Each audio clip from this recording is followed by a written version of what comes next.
Hey friends, my name is Z and you're watching He Makes It Easy. And welcome to a new video for IGCSE Business Studies, and today we have session 2, which is People in Business.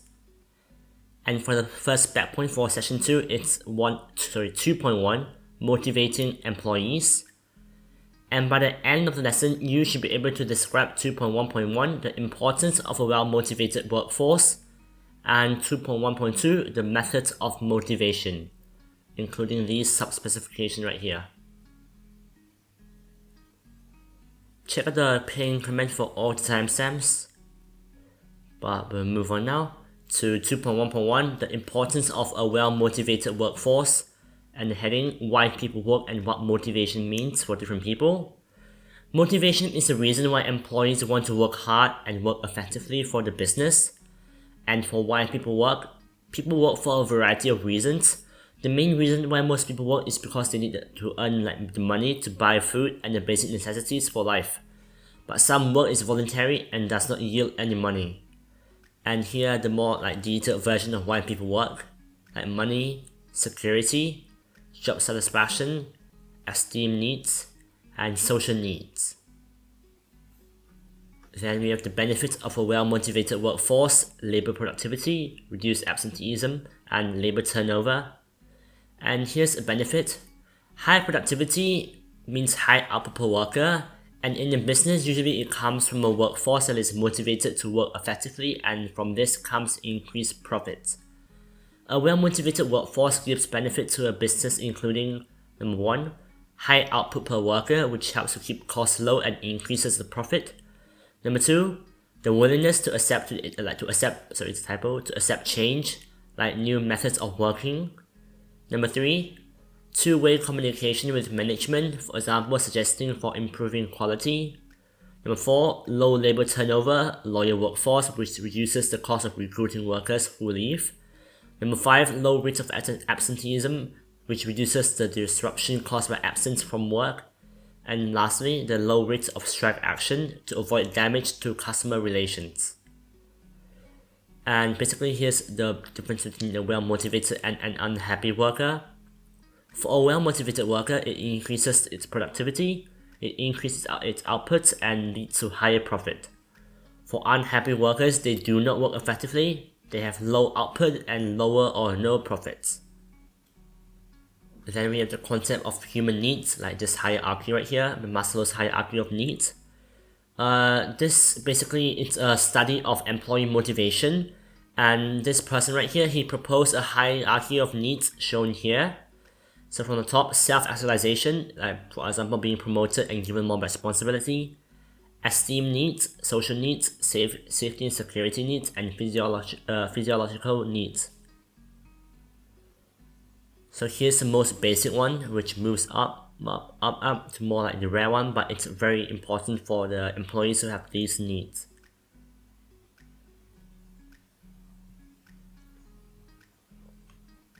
Then we have more information on it.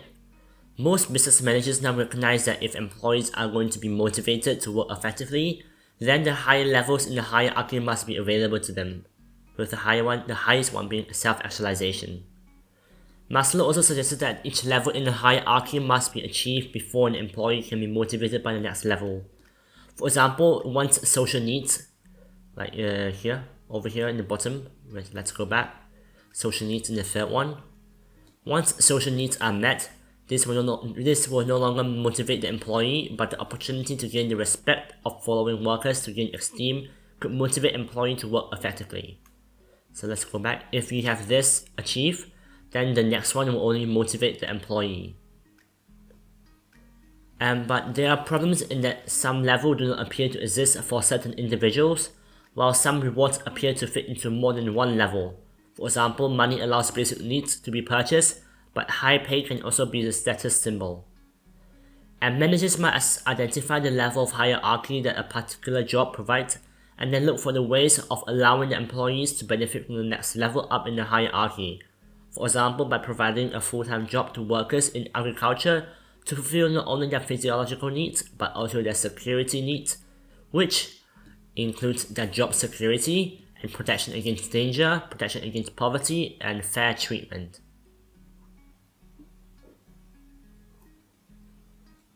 Then we have key motivation theories of Taylor and Herzberg. Here's motivation theory. When people work for themselves like entrepreneurs, they tend to work hard and effectively as they see the direct benefits of their efforts. However, once people work for someone else, then they may not work as effectively. And one of the tasks of the management is to encourage the workforce to contribute fully to the success of the business. And to this end, many studies have been carried out to discover what makes employees work effectively. And here's the two main theories that are discovered or created relating to the motivation theory. Number one, Taylor's motivation theory, and basically its objective is that money is the only motivator, a piece rate or hourly rate. And number two, Herzberg motivation hygiene theory, which says that some of the factors cause satisfaction and some of the factors cause dissatisfaction. Which brings us to Taylor's motivation theory. I'll just skim through this. And it's created by this person right here, as he started his working life as a laborer in a factory in America in the 1880s actually. And what it is that if they are paid more, the employees, they will work more effectively. So basically money is the central theme of this theory right here. And Taylor saw employees rather like machines. When they are working hard, their productivity will be high and therefore labor costs will be low for each unit produced. Taylor's idea resulted in a big productivity gains at the company where he worked, and many other businesses adopted his ideas. However, there are several criticisms of Taylor's idea, which includes number one, his ideas were too simplistic and employees are motivated by many things and not just money. Number two, you can pay an employee more money, but if they are unfulfilled by their work in some way, there will be no increase in their effectiveness at work and there will be no productivity gains. Number three, a practical problem arises if you cannot easily measure an employee's output. And number four, the worker working not for money but for other interests. Then we have Herzberg motivation hygiene theory. And this person right here, the theories were based on his studies on the work of engineers and accountants in the USA. And according to Herzberg, humans have two sets of needs. One is for basic needs, i.e. factors, hygiene factors or needs. And the second one is for human beings to be able to grow psychologically, or motivational needs or motivators. So here's what it includes. The motivators, which is basically the Maslow hierarchy. Achievement, recognition, personal growth, advancement, and work itself, individual. And the hygiene or maintenance factors are basically status, security, work conditions, company policies and administration, relationship with supervisors, relationship with subordinates, and the salary. And according to Herzberg, the hygiene factors must be satisfied, right here. And if they are not, they can act as the demotivators to the workers. However, they do not act as the motivators, as once satisfied, the effects of them quickly wear off. Then we have 2.1.2, the methods of motivation. Number one being financial rewards. And there are many ways in which businesses can offer financial rewards to their employees, and the methods of payment of financial reward are used to provide incentives to employees to encourage them to work hard and effectively. Five of the most frequent used methods are wage for time rate and piece rate, salary, bonus, commission, profit sharing, and fringe benefits. Then we have wage. Wage is a payment for work, usually paid weekly and sometimes in cash and sometimes into the bank account. And the workers get paid on a regular basis that does not have to wait long for some money, as they tend to be paid to manual workers, like those in the warehouse or factory. And if the employee works longer than their normal hours, they can usually be paid overtime.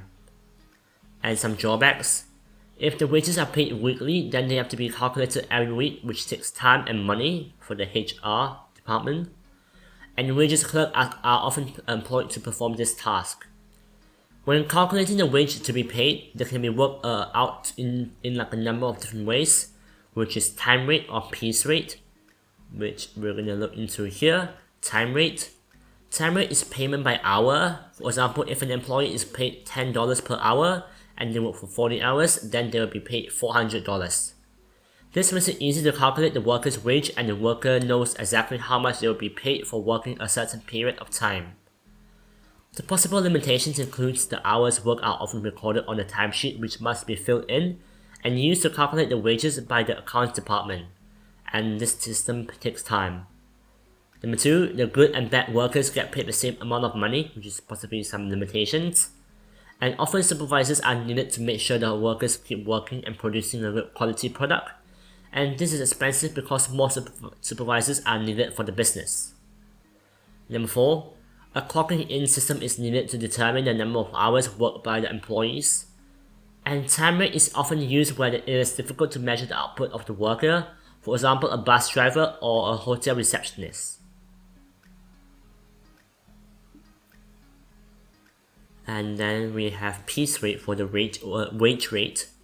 Piece rate is where the workers are paid depending on the quantity of the products made. The more they make, the more they get paid. And the basic unit is usually paid, with additional money paid according to how many products have been produced. And piece rates can only be used where it is possible to measure the performance of an individual or a team. And the advantage with this system is that it encourages the workers to work faster and produce more goods. But possible limitations is that number 1, the workers may concentrate on making a large number of products and ignore the quality of the final product or the output, and this usually requires a quality control system, and this is expensive. Number 2, the workers who are careful in their work will not earn as much as those who rush, which may not be seen as fair. And the friction between employees may be caused as some will earn more than other people. And number 3, if the machinery breaks down, then the employees will earn less money, and because of this, workers are often paid a guaranteed minimum amount of money first. Then we have salaries, and salaries are often paid monthly compared to wages in weekly, and it's normally straight into a bank account. And it is usually for office staff or management to be paid salaries. And the salary is calculated as an amount of money per year for the job performed by the worker. And the employer has the money in their bank account for longer than if they were paying the workers' wages, as salaries are paid only once a month. And the payment has to be calculated only once a month instead of at least 4 times a month like wages. And they do not have to pay for overtime or OT. Possible limitations could be the workers may prefer to be paid weekly, no payment for extra time work, and workers may be reluctant to work longer. It might decrease output as they get paid the same.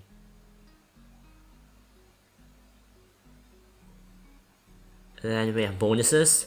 A bonus is an additional amount of money or payment above basic pay as a reward for good work, and it can be paid at the end of the year or at intervals during the year.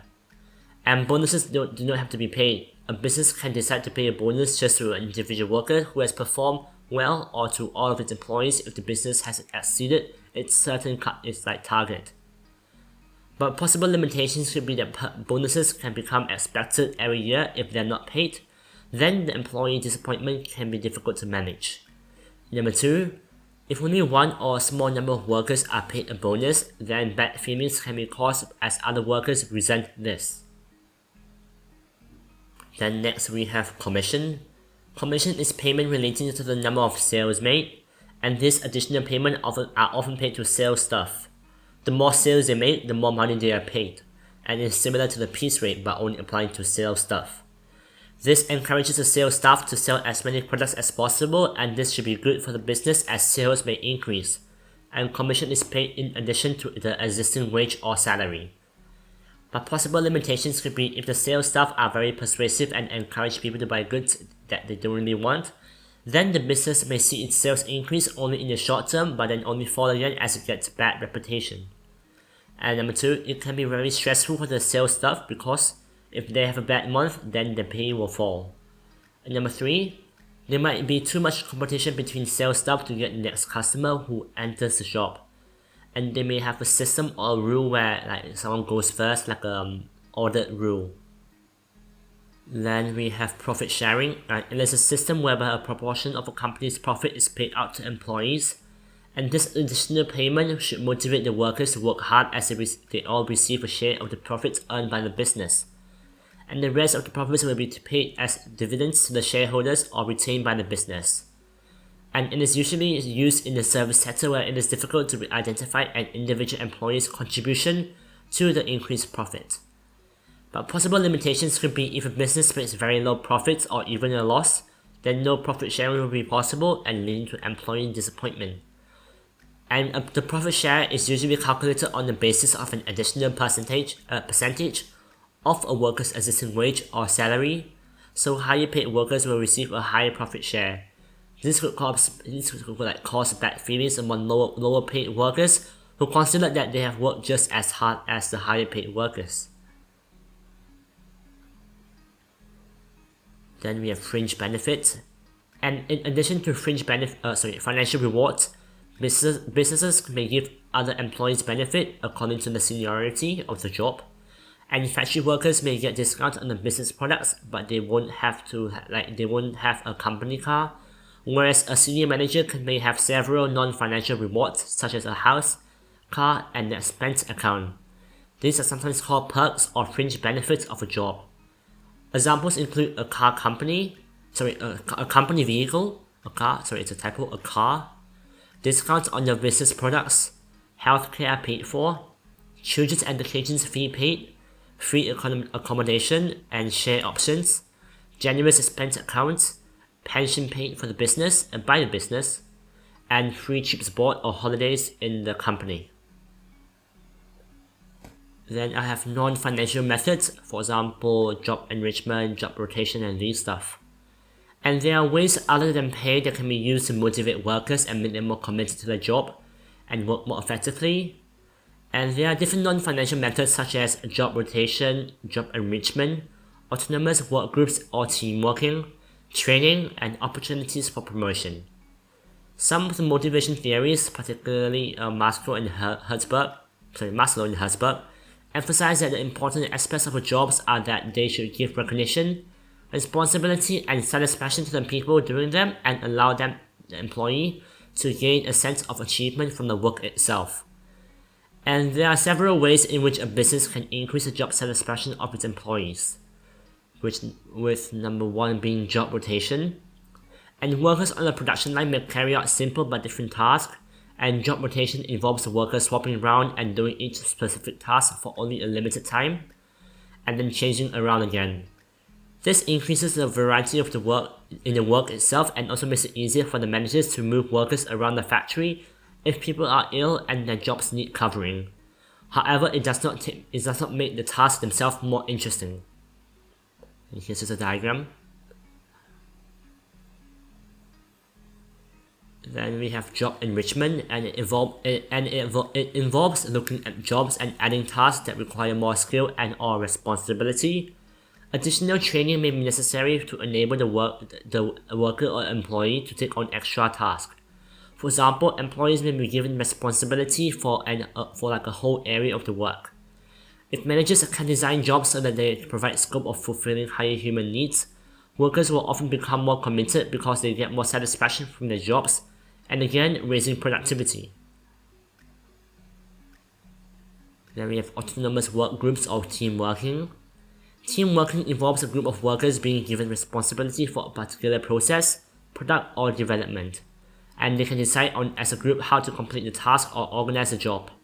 And this gives a feeling of or a sense of control over the job or the task, and employees feel more committed, therefore increasing job satisfaction. Example of this is like organizing employee on a car production line, where particular parts of the assembly line are given over to teams of workers and they decide how to organize themselves. And then we have training. I now just skim through this. Improving a worker's level of skills can have beneficial effects on the motivation level, and the workers can feel a great sense of achievement if they apply new skill or work-based skill, and they could now be given challenging and rewarding work to perform. And workers can also feel as if they have been selected by the management for training courses, and this can give them a feeling that good work has been recognized. And opportunities for promotion.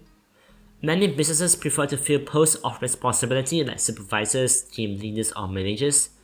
This internal recruitment offers opportunities for advancement to existing workers.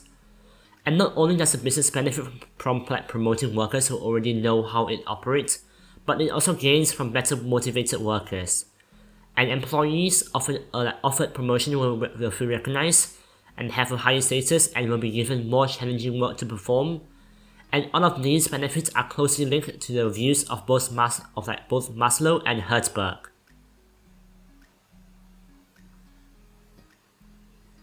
And then lastly, here's some definitions for 2.1 motivating employees. Motivation is the reason why employees want to work hard and work effectively for the business. And the wage is a payment for work usually paid weekly. The time rate is the amount paid to an employee for 1 hour of work. Piece rate is an amount of money paid for each unit of output. Salary is the payment for work, usually paid monthly. A bonus is an additional amount of payment above basic needs or basic pays as a reward for good work. And commission is payment relating to the number of sales made. Profit sharing is a system whereby a proportion of the company's profit is paid out to employees. Job satisfaction is the enjoyment of derived from feeling that you have done a good job.